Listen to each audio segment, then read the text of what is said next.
Chiefs news, analysis, and opinion every day. We are inching closer and closer to yet another season of Kansas City Chiefs football, and in this time I would like to remind everyone that I am dedicated to bringing you the best daily Chiefs content that I can. So if there are players that you would like to see covered or ideas that you would like to see explored, let me know in the comments. I will do my best to bring anything to you that you request.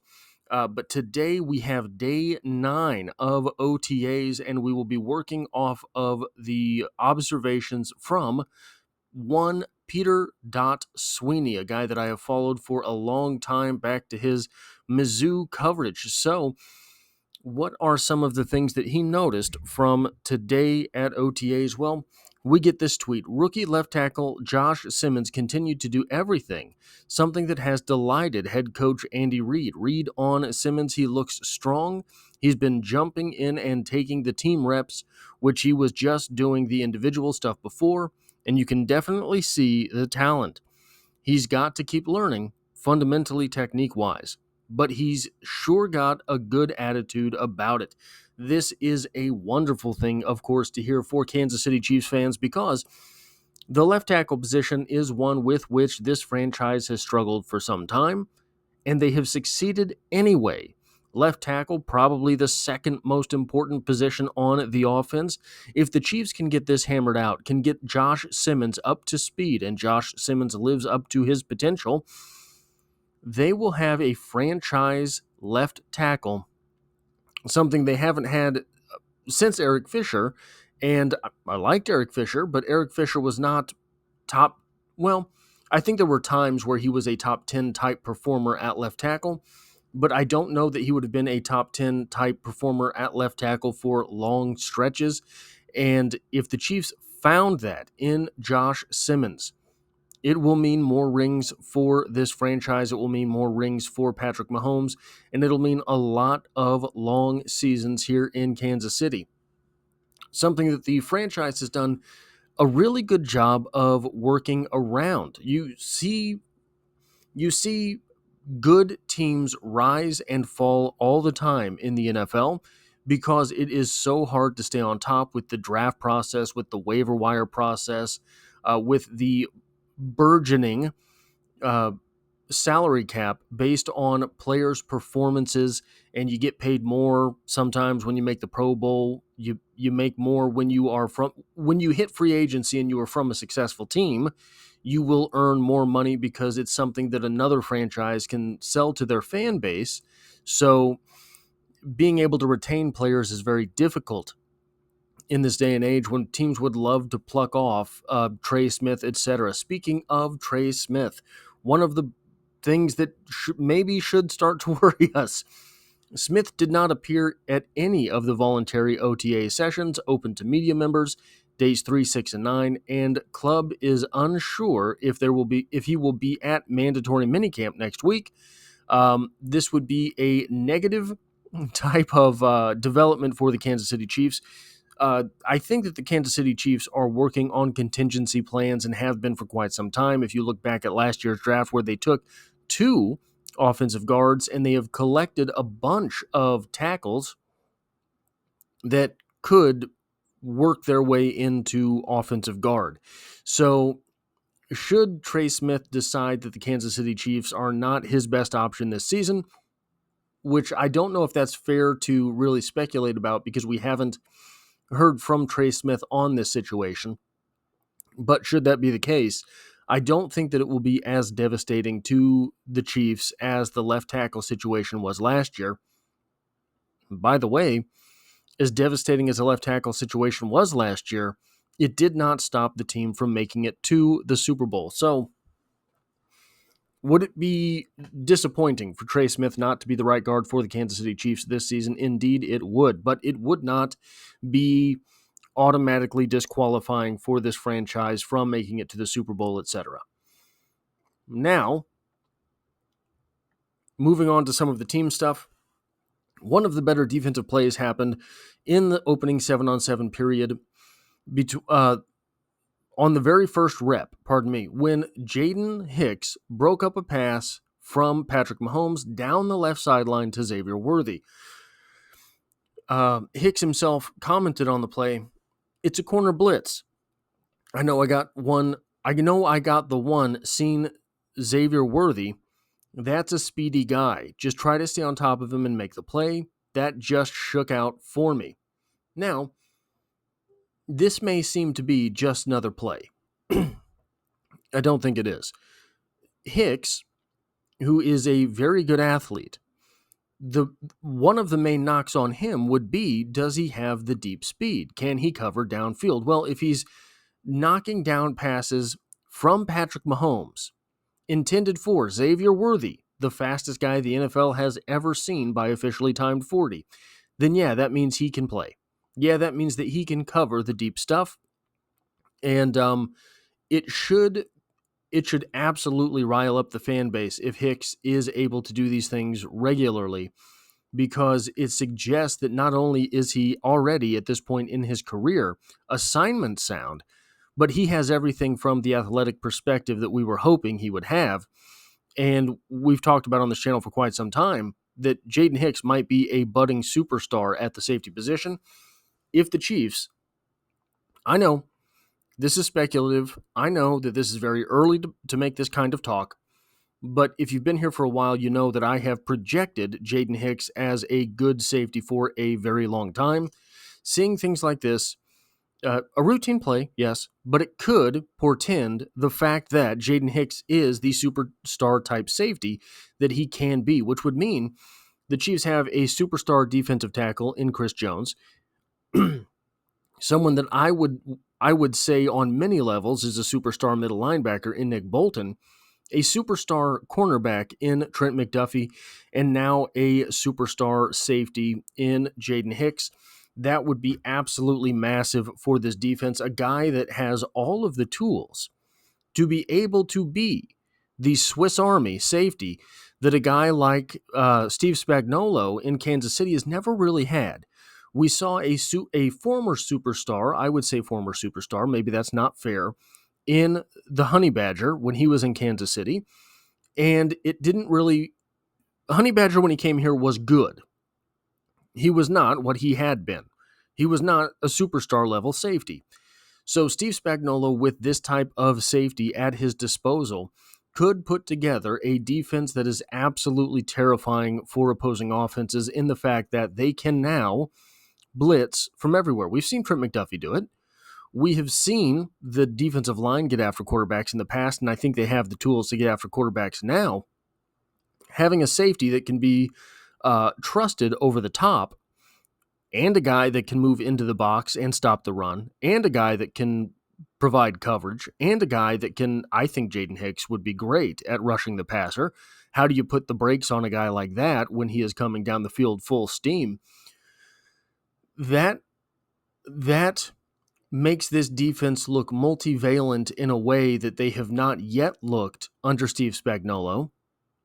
Honey Badger was good at doing a little bit of everything pretty well, but if you have a guy that can be in that Eric Berry mold, then this defense can go to the next level. And Patrick Mahomes, with an explosive offense, the type that he had in 2018, which we could be seeing the revival of, and the type of defense that won that 2022 Super Bowl, would be one of the all-time teams. Now, it has to come together, obviously. It has not yet come together. We have not seen all of this on the field, but I think that the ingredients are there for this type of thing to absolutely pop off. Moving on, in the same period, it looked like Mahomes and wide receiver Rashee Rice were working on an option route. The first attempt resulted in a miscommunication before Rice made the play 3 reps later, whipping outside. Cool moment to see chemistry developing on the fly. Patrick Mahomes has gone through so much tumult at the wide receiver position that a lot of the development, a lot of the cohesion between the chemistry, if you will, between the wide receiver and the quarterbacks has had to happen on the field during the season. Now, a lot of times we have seen this come together towards the end of the year. Andy Reid seems to be a coach that's very good at priming his teams to perform best at the end of the season, it's normally the middle of the season where we see a little bit of a swoon. And a lot of times, so you've seen the Chiefs get off to a lot of hot starts. They take the defenses in the NFL by storm, kind of. Defenses adjust. It causes a little bit of a swoon. And Andy Reid puts together something towards the end of the year that digs them out of a proverbial hole there in production. What we might be seeing, Xavier Worthy is in his second season with the Chiefs. Hollywood Brown is in his second season with the Chiefs. Didn't play last year, but he was in the film rooms, etc. Rashee Rice entering his third season. Jalen Royals, though he is a rookie, is a guy that has a lot of different use cases. So you can mold your offense around that. Obviously, Travis Kelce has been around for a very long time. Noah Gray has been in this offense for a very long time. We could see a season. And look, I think that this happened a little bit last year, but it was not as pronounced because the struggles were more structural, I think, in this team. Seeing a Chiefs team without that midseason swoon is something that we haven't really witnessed, and the Chiefs have still gone and won 14 games, 15 games, 13 games, 12 games. Patrick Mahomes has never known a single-digit win season. Patrick Mahomes has never seen a season where he did not go at least to overtime in the AFC Championship game.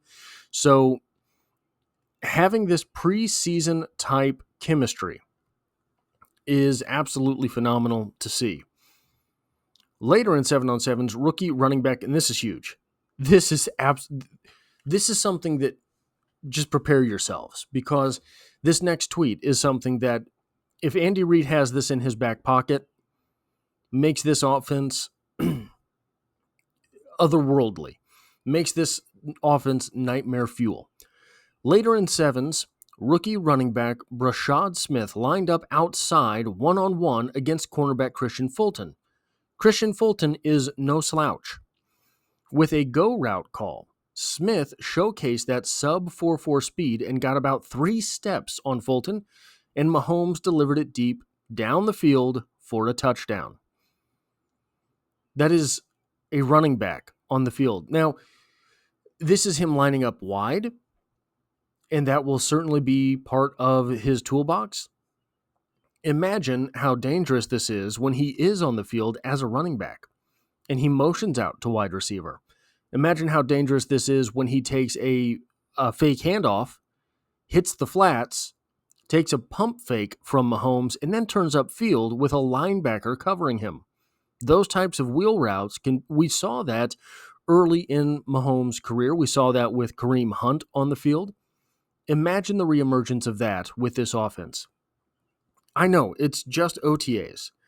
I know it is dangerous from a fan perspective to get too excited about this stuff.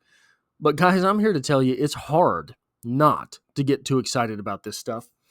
And then moving on to a player that is, from I think the overall fan base, a little less exciting, a little bit on a sour note after last season. But again, if you've been around here a while, I'm here to tell you Naz Johnson is no slouch. Naz Johnson is a number 4 type corner. That's just what he is. He was forced into the number 2 role last season. He, I believe, he was listed at safety in college. I believe he played predominantly at safety in college.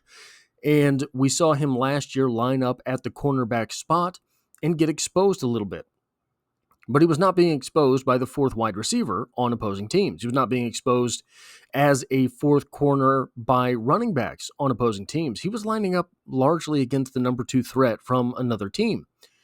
Also in 7s, cornerback Naz Johnson jumped a Gardner Minshew pass for wide receiver Justin Ross, bringing in the interception while wearing the muzzle training gloves to prevent tugging. Impressive play without the gloves, more impressive with them. This is a practice device, again, to prevent holding by the defensive players. Makes it more difficult to catch passes. Now, It's the Chiefs' backup quarterback against a guy who at this point is kind of on watch to not make the roster or the practice squad in Justin Ross, a guy in Justin Ross who is never known for his speed. Naz Johnson, kind of a speed merchant at the cornerback position. Still, Gardner Minshew has starting potential or starting experience, in the NFL. He started a lot of games for different franchises. That is not easy to do. Gardner Minshew, like many of the backup quarterbacks for the Kansas City Chiefs the past few years, is a starting level quarterback for many clubs in the NFL. Justin Ross, while he has not performed very much at the NFL level, he's a guy that definitely has tools. So just as a reminder who Naz Johnson is, and I know this is a little bit of an eyesore because of the Chiefs' red colors. This is his RAS score, a 9.09. The perfect score is 10, by the way. Though he is only 5'10 and sub 200 pounds, still put up an admirable 16 reps on the bench press, had a 42-inch vertical. 42-inch vertical. A 9.9 grade at the vert. I think 43 is what gets you or 42 and a half is what gets you the perfect 10. A 10-foot 9-inch broad jump, a 4.38 40-yard dash with a 1.52 10-yard split. Naz Johnson as a fourth or fifth cornerback is a tool for the defense. There is a lot of speculation around the Kansas City Chiefs about trades. Naz Johnson, Jalen Watson, maybe Trey Smith. We have to start thinking about that.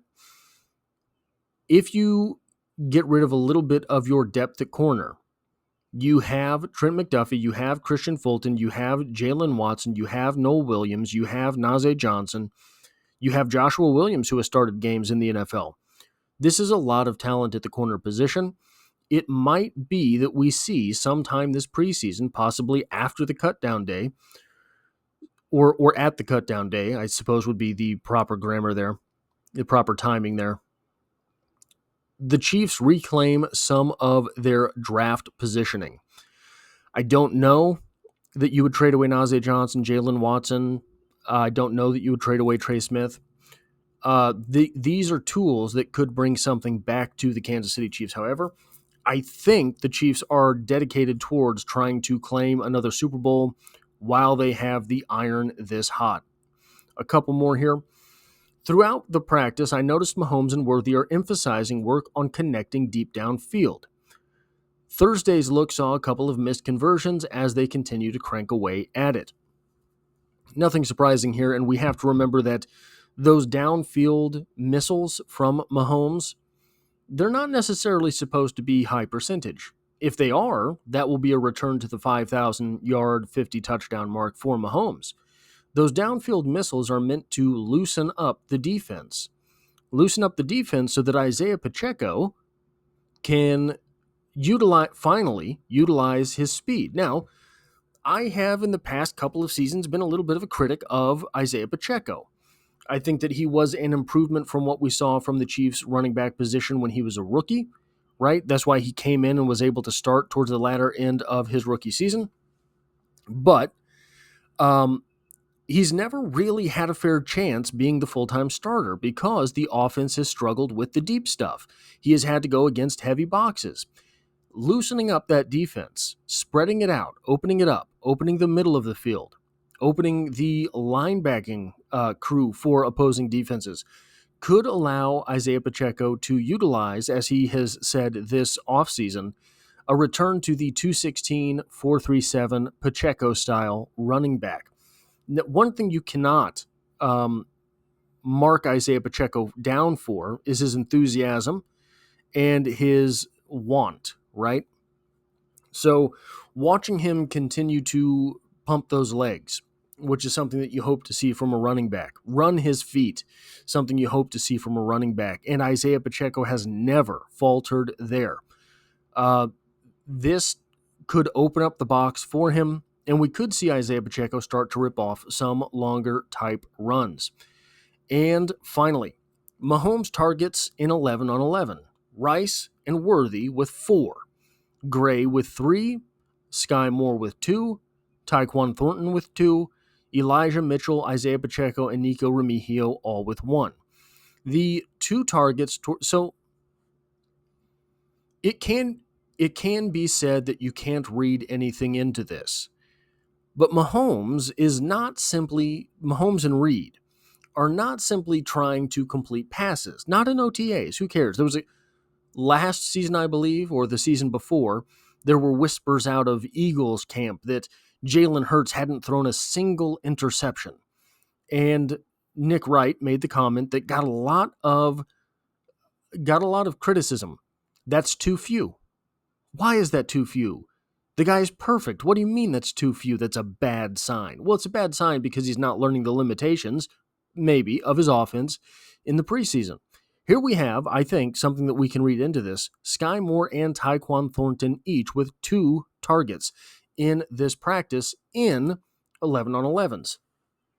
I think that largely what this is Patrick Mahomes testing those 2 wide receivers at the same level. These aren't receptions, these are targets. So Tyquan Thornton and Sky Moore are going to figure out between the 2 of them who is that next wide receiver on the depth chart.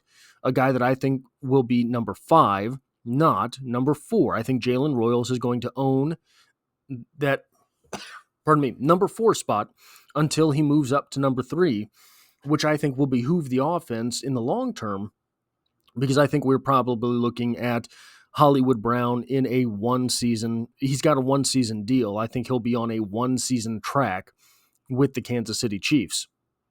So those are the notes from day 9 of OTAs. And again, if you like or appreciate this, hitting the like button really does help me out, as it tells YouTube to share this video with other Kansas City Chiefs fans. If you find yourself here by chance but not design, the Chiefs are the only thing I talk about on the channel, dropping multiple videos every single week. We are over 2 years now of daily uploads, and as always, I hope to have you back for the next one.